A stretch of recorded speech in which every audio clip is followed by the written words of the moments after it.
I get a lot of people asking me how we were blessed to walk away from corporate America in our early 30s. Well, listen, I don't want to keep that a secret. I want to share it with the world. And so maybe you're listening to this podcast and you're trying to figure out, how do I even get started on my journey of entrepreneurship and getting to a level of freedom?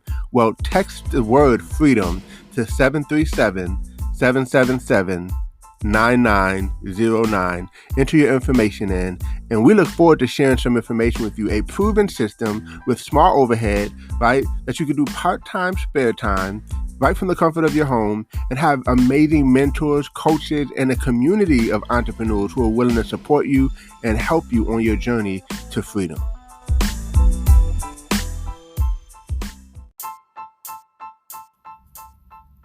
Welcome to Code Freedom. I'm your host, Eddie Bales. Have you ever felt stuck? Have you ever felt like there's got to be more than life than the reality that you see every day? Tune in weekly, Tuesdays, Thursdays, and Saturdays as we crack the codes to freedom in every area of your life.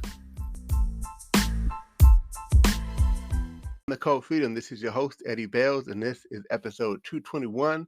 And I'm really excited about today's episode because my wife and I just recently celebrated 12 years of marriage. So we're super through the roof excited.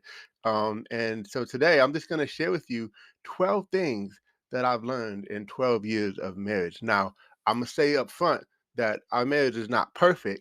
And I'm sure there's many of you tuning in that have been married even longer than we have. So I'm just sharing with you my experiences of what I kind of learned over the last 12 years. So if you guys are ready, let's go. All right. So the first thing that I learned about marriage is that marriage is not 50-50. And what that means is there are going to be seasons where one may have to pull a heavier load than the other, right? Seasons where maybe someone is sick or hurt. I know I hurt my back not too long ago, and so my wife had to do many of the things that I normally do, and vice versa. There are times where she had some things going on, and I had to kind of pick up the load. And so just understand that things are not always meant to be 50-50. Sometimes it needs to be 60-40. Sometimes it might be 70-30, right? But just understanding that we are here to complete each other. So I think that's really, really important. Number two is that I learned is that the love language is really important. Learning what your spouse's love language is.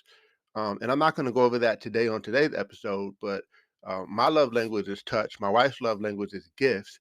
And so oftentimes she'd try to perform her love language on me. So she'd give me some nice gifts. And don't get me wrong, I love gifts, but it's not necessarily my love language. Right. So we all receive love different ways. And so you really want to really understand the five love languages. It'll really help you out. The third thing that I learned in 12 years of marriage is that patience is a necessity. Patience is a absolute necessity because you're taking two people's lives of how they grew up. We talk about the paradigms. Matter of fact, just talk about that on episode 220. And so I have a paradigm of how I grew up. She has a paradigm of how she grew up. And we're trying to take both of those paradigms. We're trying to create new paradigms. And then we also are trying to become one. So it's a lot going on there. But just understanding that we just have to have the patience. And when I say patience, I also should probably add in there grace, patience and grace, because we have to give each other time to mold into a unit of one versus a unit of two, if that makes sense. All right. Number four is don't listen to respond, listen to understand. This is hard for some of us fellas out there because I'll just use me as an experience as a reference. Um, there are many times where my wife may want to share her feelings, and sometimes I would take it as an attack. Fellas, have you ever gone through that?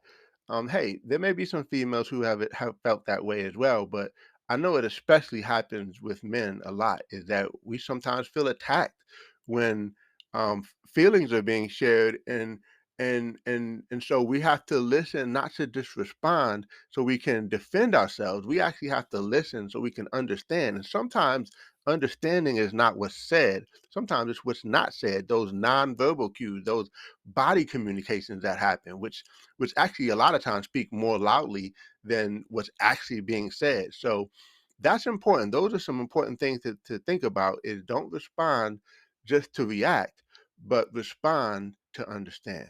And that actually leads me into number 5, which is, you may not agree with the feelings, but you should always validate them.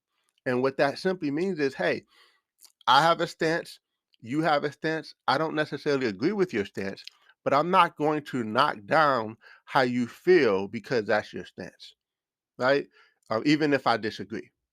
And I'm telling you, that is so hard. It's so hard. I'm telling you, it's one that I'm still working on. So I'm gonna tell you right now, I don't have that one down, but I do know that it's something that I've learned, I've recognized, I've identified, and now because I've identified it, or we identified it together, now I'm able to kind of work on it, or at least be mindful so that I can get better at it. Number 6 is, your partner has strengths that oftentimes are your weakness. So harness those strengths instead of trying to, you know, fight against it. You know what I mean? Like, I'll give you an example. My wife's strength is she's very detail oriented. I am not. And so, if we're looking at something, I can see the big picture, but oftentimes I may miss some of the nuances and the details that are important and critical.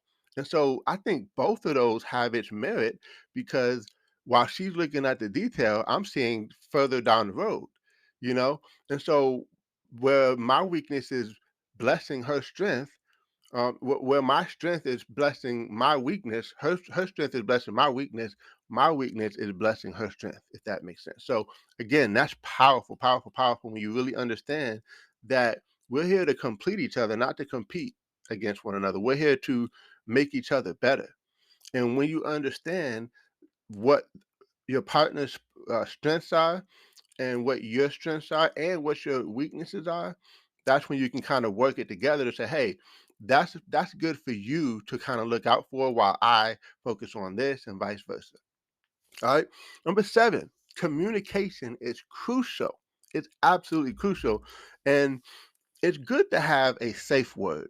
It's good to have a safe word. So our safe word is bubblegum. And by the way, I just learned this one. So I hadn't heard this until probably a month ago, or actually within the last few weeks.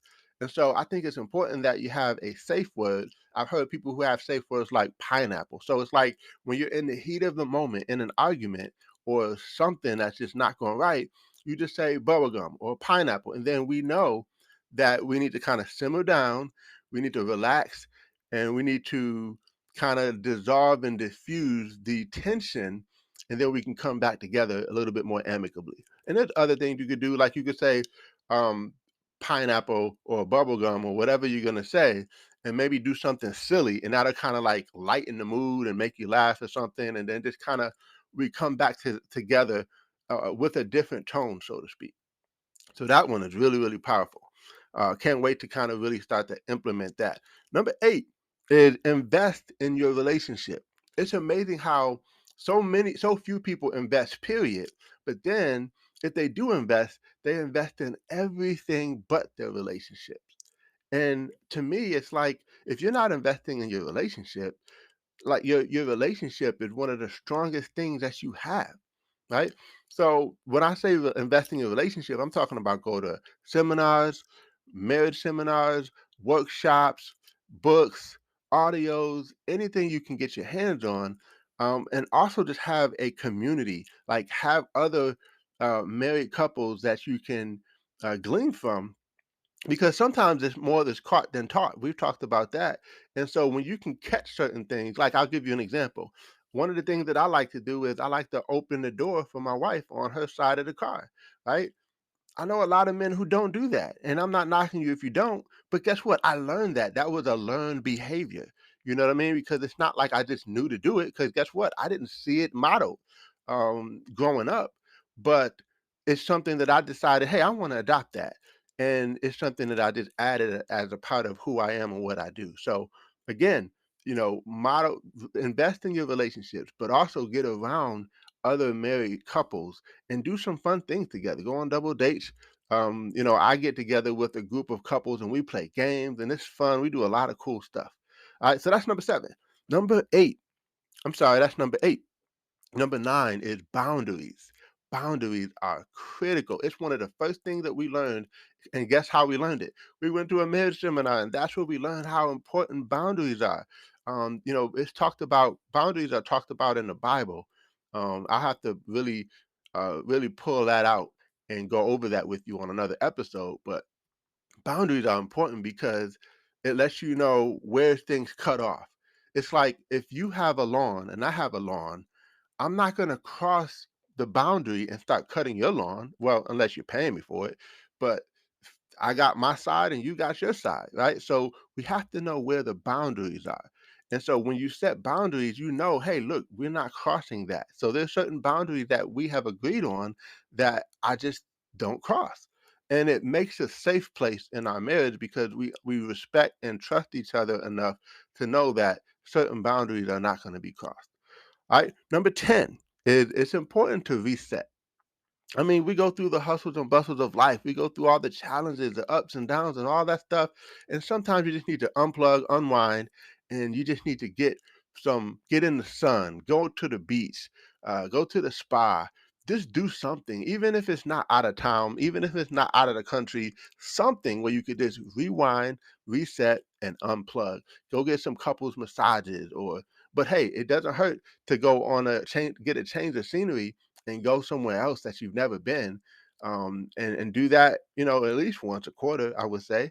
Maybe you want to do it more, but the key is to have opportunities already scheduled for the year where you just know, okay, I'm gonna go through these weeks, but when this time come, I'm turning it all off, and I'm just gonna have some fun with my spouse, right? So that's really really important because you gotta get rejuvenated, just like how we need sleep and we need rest for our health, optimal health. We I think a relationship needs those opportunities where they can, and I'm not even saying apart, being apart from each other. Sometimes that's okay. When you can do things where you got to kind of go away for a little bit. But I'm talking about a time to reset just from life and be with your partner, but reset. Okay, so that's number 11. Number 12 is to I'm sorry, number that was number 10. Number 11, you also want to make sure that you date each other. That's important, whether it's weekly, every other week. Find opportunities where you can have some alone time with your spouse because that's important. It's necessary. Make sure you do that as well.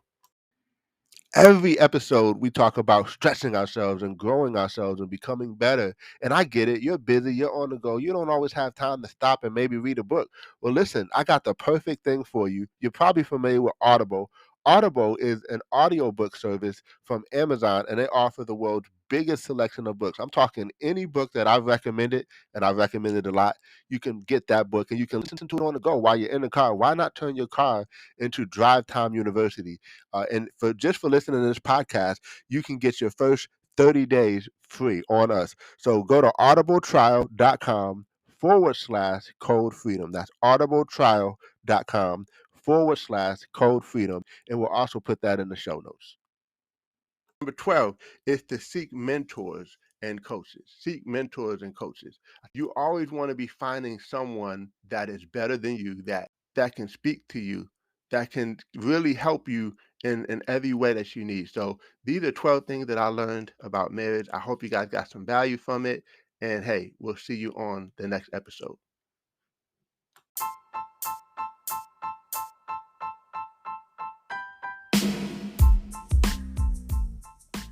Thanks for tuning in. Appreciate you guys for listening.